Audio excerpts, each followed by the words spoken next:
second, so the time's starting to drop now down to 2:06.1 the last time round for Van Gisbergen, and this one looks faster than that, but Mostert is sticking in behind him, so that gap that Van Gisbergen needs is not there yet.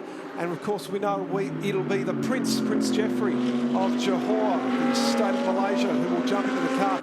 He did an outstanding job yesterday.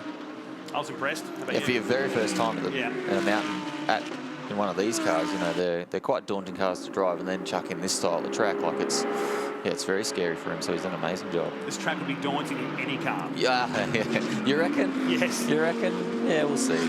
It's daunting in the safety car, I think, for those of our broadcast crew who you took a lap for the other day. They're still recovering, aren't they? Exactly. Yeah, Brad's still a bit sick from that. I'm sorry, buddy.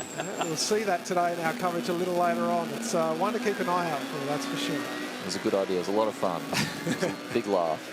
Well, we stay in car with Mostert as he climbs the shelf and into Solomon Park. Let's go back down to pit lane. Greg Rust.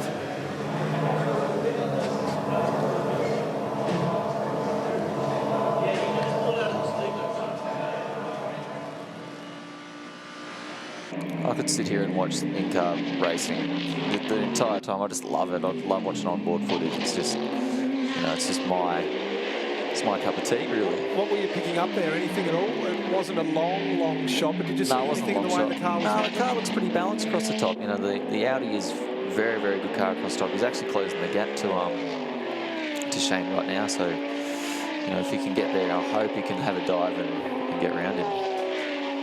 Now it's Van Gisbergen and Mostert, who are starting to stretch away from Garth Tander. It's out to nearly 4 seconds. Yeah, once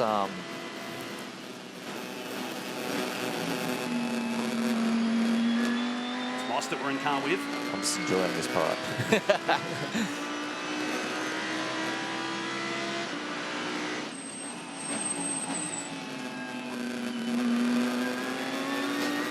What amazes me about these cars is the braking and the turn. It's not a gradual braking. It's just stand on the brakes, turn left, and go again down there. Well, it's really strange for a driver, especially being a supercar driver, these two people, because you brake about 50 metres later than you would in the supercar. So it's weird.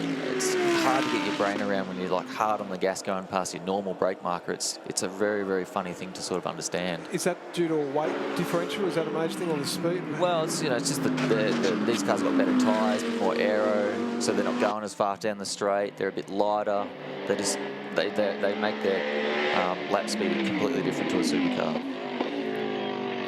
and they can carry more speed as well, so you don't have to slow down as much. So this is our gap at the moment. Shane Van Gisbergen has eked it out ever so slowly to just over 1 second, but remembering the difference in the time penalty would put the Audi well in front if everything goes according to plan, of course, in the pit stop. And we don't have to worry about Chaz Mostert getting that line right on entry this time, so that'll... It's up to Tony to do it properly now. Tony now, the pressure is on him not to make the same mistake. I hope he's listening. But maybe Chaz is sitting there just going, I've got 10 seconds on him on the pit, so, you know, I don't have to push that hard. I don't have to pass him. I don't have to risk everything. And the pressure will be on him leaving the pits today instead of Chaz. Yes, yeah. During this pit stop cycle, it's out to 1 second between first and second. These two just throwing faster slaps at each other as they pull away by 8 seconds to Garth Tander now. Chaz's car's looking pretty skaty in the rear. Have a look at the onboard.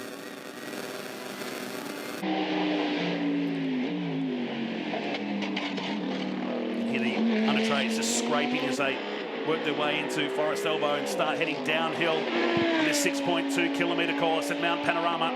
25 minutes of racing and about 4 minutes left in the pit stop window, and then an all-out scrap to the finish in race number 2 of the Fanatec GT World Challenge.